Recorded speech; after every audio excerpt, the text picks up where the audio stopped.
Good afternoon. As promised yesterday that today we'll give a comprehensive statement, I therefore read the statement from commissioners and assigned the four of us. We, the undersigned commissioners of IEBC, took an oath of office to defend the Constitution and the law in the discharge of our duties independently. We have remained faithful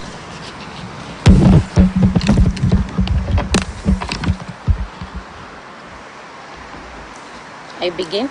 Yes, please. We, the undersigned commissioners of IEBC, took an oath of office to defend the Constitution and the law in the discharge of our duties independently. We have remained faithful to our oath of office and shall continue to do so. We collectively and unanimously make the following statement pursuant to the media briefing we held yesterday evening. That is on the 15th of August 2022 at the same place, Serena Hotel, Nairobi, where we promise for a comprehensive statement with regard to the results of the August 9th, 2022 presidential election declared and announced by Mr. Wafula Chebukati in his capacity as the chairperson. In the Serena media briefing, we stated that we will not take ownership of the results of the results yesterday of the presidential election declared and announced by Mr. Chebukati. In this regards, our reasons to decline to take ownership of the results so declared and announced are as follows. 1. That the aggregation of the percentages of the results scored by the four presidential candidates who were on the ballot as declared by Mr. Chebukati presented to us a mathematical absurdity that defies logic. Take notice that Mr. Chebukati's aggregation was as follows. Raila Odinga, 48.85%. William Ruto, 50.49%. Waiga Maure, 0.27%. Wajakoya George, 0.44%. This summation gives us a total of 100.01%.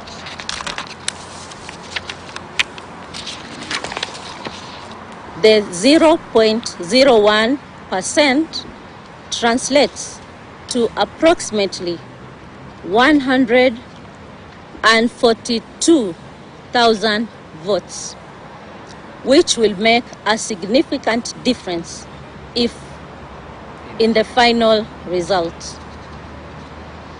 We therefore decline to take ownership of the said results because the aggregation resulted in a total exceeding the percentage of 100, which cast doubt on the accuracy of the source of the figures tallied, and when we demanded that we verify our record, the chairman declined, overruled us, and insisted on declaring and announcing the said result.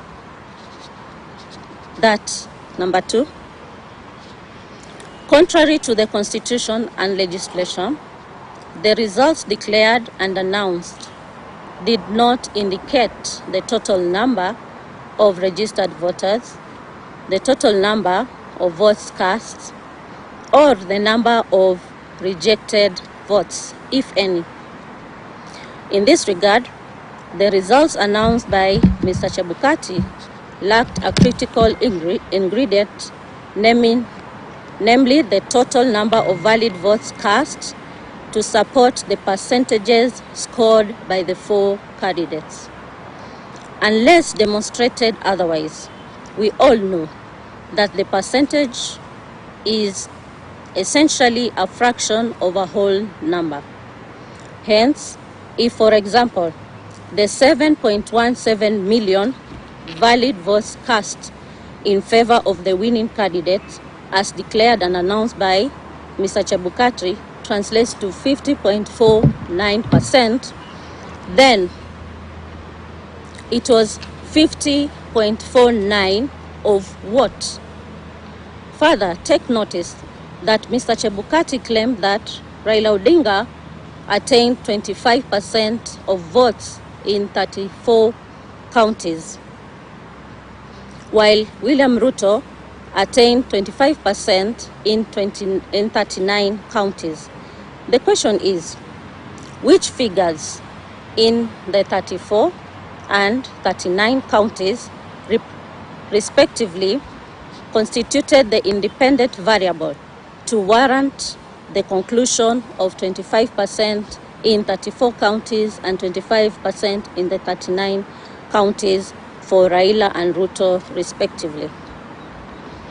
In the absence of a credible and verifiable explanation, we concluded that the process that went into generation of Form 34C, which he used to declare results of the presidential election, was opaque and incapable of earning our ownership and confidence. Number 3, guided by the authority of Maina Kiai case, petition number 106 of 2016, as upheld by the Court of Appeal in Civil Appeal number 105 of 2017 and affirmed by the Supreme Court of Kenya, we state categorically that the results of the presidential election held in August 9, 2022, declared and announced by Mr. Wafula Chebukati on August 15, 2022, belonged to himself and do not represent the declaration and announcement by Independent Electoral and Boundaries Commission. The Commission has to process the results before they are declared and announced by the chairperson. For the avoidance of doubt, let me quote the Maina Kiai case. It says, "We reiterate as we conclude that there is no doubt from the architect of the law, we have considered that the people of Kenya did not intend to vest or concentrate such sweeping and boundless powers in one individual, the chairperson of the appellant. The emphasis is that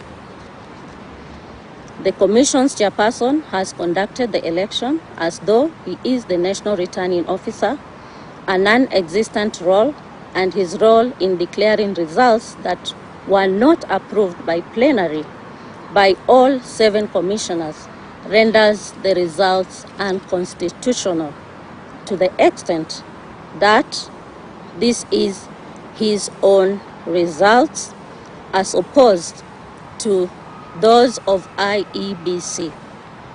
In keeping to Article 138(2) of the Constitution, there is no national presidential election in Kenya, but rather the presidential election is held in each constituency.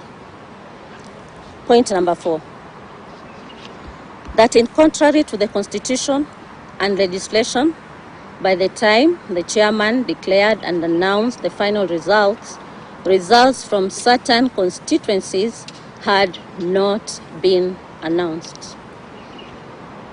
This is our statement. We promised you a comprehensive statement, so here we are, and we are going to give it out to the media. Thank you. At what point did you realize that there was opaqueness? And did Do you have the figures that are contrary Yes. to the ones that were issued by the chairman? Also, why did you raise it? Can we take one by one so that So can we deal with just two questions for the moment, please? Let me answer at what point did we realize the opaqueness? As I said yesterday, we have conducted the election and we did it to the best. We have improved in the processes as IEBC. We have upped the bar. We have considered all the stages and processes that are supposed to be taken care of. But come to the last phase, the tallying phase. As I said yesterday, that at the end, that there was opaqueness. Things were not being shown to the public. You've been there, even at Bomas. And the screens were supposed to show cumulative numbers of the presidential candidates' votes as they garnered, and so we continued to read the results, isn't it? The same was not displayed to the public, and the same was not given to the commissioners. Just like the public was not aware, the same, the commissioners were not aware of the cumulative results as the day goes by. So 2 days to the end, it was not given out. So you could not clearly say that we have tallied 10 million, and this 10 million, this is how it is distributed. We have tallied 15, we have tallied 12 million. How is it distributed? The public needed to know. Progressively, the same, the commissioners didn't know. Yes, what was your question? My question was, do you have figures that are different from the ones that were declared by the chairman yesterday? Do you have figures? How many constituencies are plenary? And then why didn't you flag this issue earlier than bringing it up? Secretary. As a commission, we were not, as the Vice Chair has said, we were not doing the tallying. The tallying that was being done by our staff, technical staff, it was not known to the commissioners until the moment around 4:30, when Mr. Chebukati brought the results tabulated in the format. And he did not give us an opportunity to discuss the results. He just said, these are the results of each particular candidate. They have scored this and they have met the constitutional threshold, and therefore he is going to read the results. And he did not allow us to discuss to see whether there were any disparities. So as a commissioners, we did not have other results. Those are the results that we were supposed to have discussed before they are declared in accordance with the legal requirement. So we don't have, and we didn't have, because we were not doing any other results. It is those ones that he was doing. That is simple. So you believe that there would have been a difference from the forms 34B that had been uploaded and ones that Kenyans had already tabulated through the processes and the final results? We have given you the statement, and the statement has indicated 100.1%. The rest is for you to decide. We'll give you the statement to go and look at it.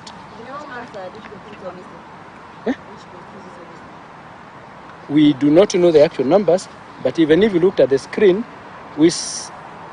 before the results were announced by Mr. Chebukati, they were required to announce constituencies that have not been announced. There were about 20 or slightly 20, between 20 and 30. We know that because Professor Ngurie was carrying the files to go and announce those results before Mr. Chebukati announces the presidential results. Oh, okay, so sorry, can we hear your question? Just one question. No. We have given her. We have told you that thing. Let me tell you. We are going to take question. Let me answer. Yes. We have said very, very clearly, and I want you to listen, that the final tallying of the results was not brought to the attention of the commission, so I will not be able to answer that question. It's only Mr. Chebukati who can answer that question for you. Okay. Yes. Another question? There's a question. The casted voted, valid voted counts casted from the King's Gate do not reflect on the Form 34A. Do you realize that? Let me tell you, we have said what was announced. We are not taking ownership because it was not brought to our attention to look at them, analyze them, process them as it is required, even in the legislation. So I will not be able to answer that. But my question is, if you say you do not know the numbers and you are not involved in counting, but you partook in the process of announcing the same results, someone asked, then what was your role at the Government of Kenya? Let me answer. Want to pick it? Okay, let me explain this. We announced the results from several constituencies, all of us, and all the members of the commission. And once that is done, it was going to the back end. What we are saying that back end was the privacy of Chebukati, not the rest of the commissioners. And it would have required for him to bring that back end analysis to the plenary to discuss and look at the results and evaluate and see what has been done at the back end. That is very simple. So if you want to ask about that back end, then you can check with Mr. Chebukati. But let me expound on that, please. The issue that we have, and I want to make this very clear, with the process, is the involvement of commissioners in making a decision that this is the final product that we are giving to the people of Kenya. If that is not determined by the commissioners, then it remains the duty and the role and the responsibility of only one person.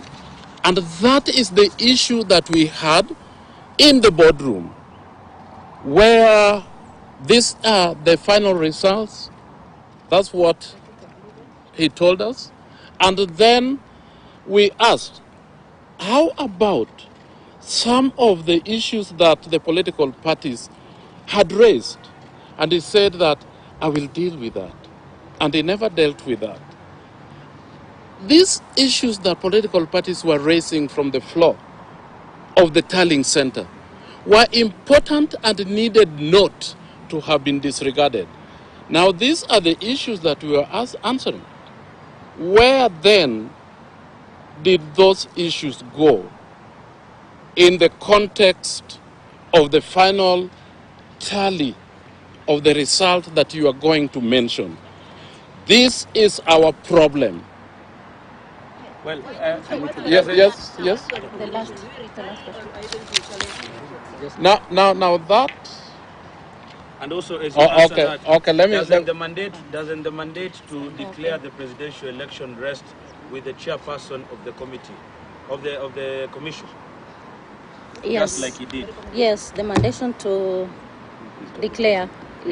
The mandate to declare is in the role of the chair of the commission. Yes, but before they are declared, they are processed, and we are saying that we did not process, and that's why they come out with glaring mistakes, and we don't take ownership of the same. Thank you. Those are options. No, that's okay. Okay, Swahili. Okay, Kiswahili. No.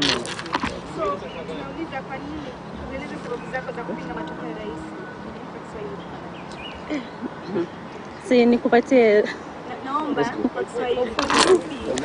Na pia kwa nini mnasema kuwa hakukuwa na wazi? Wacha tu niseme tu ile hoja moja kwamba katika ile tarakimu ambazo zimetolewa yale mahesabu hayaingiani. Ni vipi unaweza kusema umepata 100.01? Sote tulienda shule na tukiangalia 0.01 Ukiangalia katika valid votes, hiyo ni kura 1140. Hizo kura, tukiangalia jinsi mchakato umeendelea, ni kura nyingi sana ambazo zinaweza kuleta tofauti. Sasa sisi tumesema yale makosa kama hayo hatukuhusishwa, kwa hivyo okay. Thank you very much.